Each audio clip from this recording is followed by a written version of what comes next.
Olá pessoal, psicólogo Rafael Cerqueira aqui, e hoje a gente vai conversar com a Fernanda Fraga do Psicocast. Ela já falou no Choque de Cultura com a gente, Choque de Psicologia na verdade. Ela é mestre em Linguística e... Linguística aplicada, vamos fingir que eu já sabia disso antes. Ela é mestre em Linguística aplicada e hoje a gente vai falar sobre superdotados, altas habilidades e pessoas como o Edivan Araújo do Psicocast.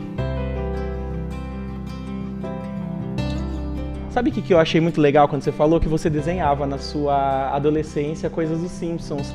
Hoje você relaciona um pouco do seu trabalho com a psicologia com arte, ou você acha que você desprendeu totalmente e foi para um lado mais científico do que para esse lado artístico que você tinha? Eu gosto muito, né, e sempre gostei muito de aprender e de fazer coisas variadas. Então eu não me lembro um momento da minha vida em que eu não estivesse fazendo um curso de alguma coisa. Então era esporte, teve muitas coisas. Não fiz curso de desenho, mas era uma coisa que eu gostava muito na minha infância. Então sempre um dos meus brinquedos favoritos era ter um caderno e um jogo de lápis de cor. Então isso foi sempre assim, né, sempre. E eu tinha alguns cadernos que não eram meus, que eram do meu pai. Eu pegava para desenhar, cadernos de escola mesmo, que ele guardava, e se você folhear, o que mais tem é desenho de Simpsons nesses cadernos, que era um desenho que eu assistia bastante quando eu era criança. Então, para mim, sempre foi um lazer, uma diversão, a arte. Tanto desenhar, quanto depois na escola ter aulas de artes, era uma disciplina que eu me interessava muito, eu gostava muito. Eu lembro que para mim foi muito marcante quando eu fiz um trabalho na escola sobre surrealismo. Isso foi no ensino fundamental. E nessa época eu nem tinha ideia de fazer psicologia, mas aquela ideia de você se inspirar em temáticas oníricas, de você usar o símbolo de uma coisa que às vezes não se relaciona em nada, parece não se relacionar em nada, né? E representar num quadro, numa obra de arte de uma forma diferenciada, isso me atraía muito. Eu me mergulhei nesse trabalho de uma forma muito profunda. E quando eu terminei de apresentar o trabalho, a professora elogiou muito o trabalho e falou para todo mundo da escola do meu trabalho. Então, eu sempre gostei muito de arte, então fiz teatro. Não foi assim uma coisa que eu me debrucei tanto, teatro.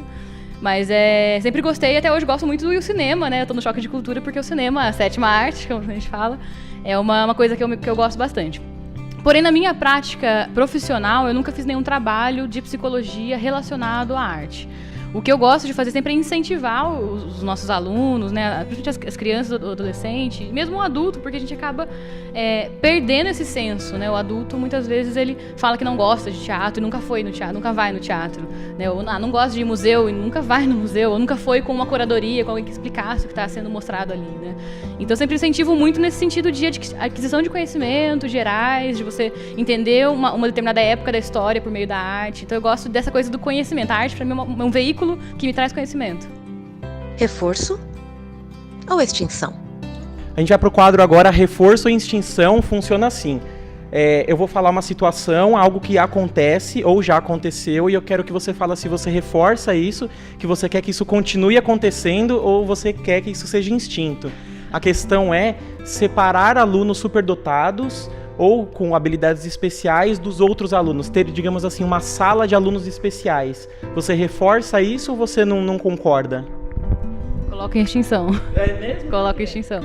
Porque hoje a gente trabalha no paradigma da inclusão, muita gente não sabe, mas as pessoas com altas habilidades de superdotação, elas são pessoas que também têm direito à educação especial.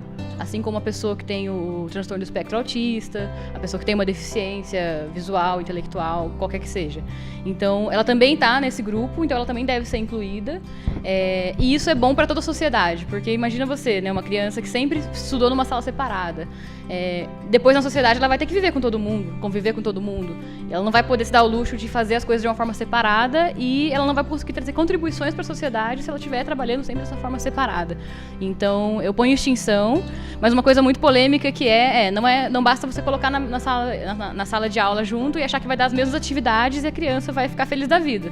Você tem que pensar em atividades diferenciadas, de complementar esse currículo no período contrário da escola, por exemplo. Então, são práticas de inclusão, mas que quem for estudar a fundo a inclusão, né, a gente na psicologia estuda isso, não basta só colocar junto.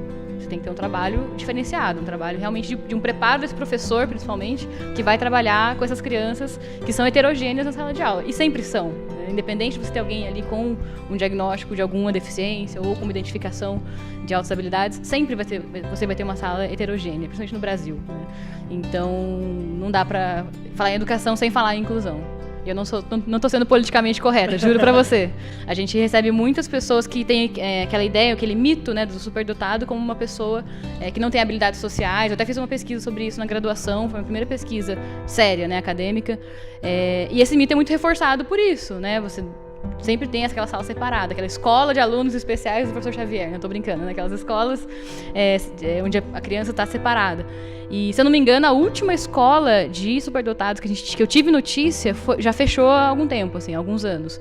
Então, não tem mais essa ideia de ter essa escola. Figura fundo. A gente vai pro quadro agora Figura Fundo, que a gente tenta se aprofundar um pouquinho mais em algum assunto que a gente tem certeza que o nosso convidado ele domina ou ele engana muito bem em mente com aquela convicção que a gente gosta. Eu queria que você falasse um pouquinho pra gente sobre como que foi trabalhar com altas habilidades. Como eu falei, então eu comecei a me interessar por esse tema na graduação, então eu fiz uma pesquisa que correlacionava as altas habilidades com as habilidades sociais, então apliquei alguns testes no grupo de alunos e tentei correlacionar esses dados. E eu não encontrei... A correlação era muito baixa, não dava pra dizer que o adolescente com altas habilidades tinha uma habilidade social mais alta ou mais baixa, era muito fraca a correlação. Mas se eu fosse falar alguma coisa, eu diria que eles têm um pouco mais alta do que a média. Esse grupo, pelo menos, que eu investiguei. Então foi bem interessante para quebrar esse paradigma, principalmente para mim e para as pessoas com quem eu tive a oportunidade de compartilhar a pesquisa na época. Depois disso, eu fui fazer um estágio. Por meio da pesquisa, eu conheci pessoas e aí eu fui fazer um estágio, que é onde eu trabalho hoje, no SMART, que é um Instituto Social para motivar, apoiar e reconhecer talentos, onde a gente seleciona os alunos que se destacam na rede pública, que são de baixa renda, e oferece a eles oportunidades de desenvolvimento. Então, tanto por meio do estudo formal, de colocar ele numa escola que vai desafiá-lo ao máximo nas capacidades dele, quanto de ter uma equipe de psicólogos e pedagogos oferecendo projetos para ele, né, criando junto com eles alguns projetos, para que ele possa desenvolver tudo isso que a gente está falando, né, a comunicação, a resiliência, aspectos que são tão importantes quanto o conhecimento acadêmico, que hoje em dia a gente vê que não é isso que, né, o mercado procura, não é isso que faz a pessoa se destacar hoje na sociedade. Então, eu me interessei muito por esse tema, eu tinha sido monitora na disciplina de Psicologia de Desenvolvimento, e também a gente teve uma disciplina na faculdade que era sobre inteligência, né, que eram os testes de inteligência, mas aí, pra gente entender os testes, a gente começou a estudar, né, a Binet, as escalas que você tem, né, Raven, etc. E me intrigava muito. Eu lia os manuais dos testes e eu pensava, mas por quê, né? Por que tem essa diferença tão grande entre as pessoas? As pessoas, assim, né, irmãos, pessoas que foram educadas na mesma escola, e você via diferenças muito grandes. E eu ficava sempre me perguntando o porquê dessas diferenças entre as pessoas. Então foi um tema que me intrigou, me chamou a atenção. E eu que já havia pensado em ser professora antes de ser psicóloga, e tinha desistido, acabei retornando a esse tema da educação, revisitando ele e comprovando esse meu interesse. Tá respondido. Muito legal, né, que a Fernanda, ela praticou esportes, fez curso de teatro, ela quis ser professora, provavelmente você faz o teste pra NASA, né, daqui a pouco. Parabéns pelo pique, muito legal isso. Recalque ou transferência? E no nosso quadro Recalque ou Transferência, a gente é muito criativo nos quadros, né? Eu sou humilde também pra caramba. Funciona, é bem semelhante ao outro, algo que você acha que tem que ser recalcado da história, né? Que isso não pode mais acontecer, algo que é transferência, algo que é bom para as pessoas. E a pergunta é sobre testes vocacionais. Se recalca, sabe aqueles testes que a pessoa preenche na internet, ela descobre que ela quer ser médica, que ela, sei lá, quer ser podcaster, eu nem sei se isso pode acontecer, quer ser youtuber hoje em dia, influenciador digital, né? E o que você acha desses testes? Se é um recalque ou uma transferência? Eu escolho transferência. Também? Escolho. Escolho porque, assim, os testes... tô falando dos testes sérios, não testes de revista Capricho. Não. Os testes que realmente têm uma fundamentação, teve uma validação, tem uma teoria por detrás, e foi aplicado num grupo grande de pessoas até chegar, né, nas mãos de um adolescente, ou de um professor, ou etc. Né? Tô pensando em alguém que não foi ao psicólogo para fazer isso, né? Eu acho que os testes, eles ajudam a gente a ter uma base. É claro que eles nunca devem ser usados como o único recurso, né? Mesmo na clínica psicológica, ou na escola, ou em qualquer lugar que você vá usar o teste, até para os adolescentes que estão assistindo a gente, que possam encontrar isso na internet, eles nunca devem ser o único recurso. Mas para um primeiro recurso, para o autoconhecimento, ele é uma coisa válida. Além do teste, o que a gente recomenda para os adolescentes procurarem, no caso, quando eles não têm acesso ao psicólogo ou na escola ter algum trabalho de orientação profissional, que eles conheçam o mercado. Então não é só se conhecer e saber do que eu gosto, mas, poxa, tá, eu quero ser escritor, eu gosto de ler e de escrever.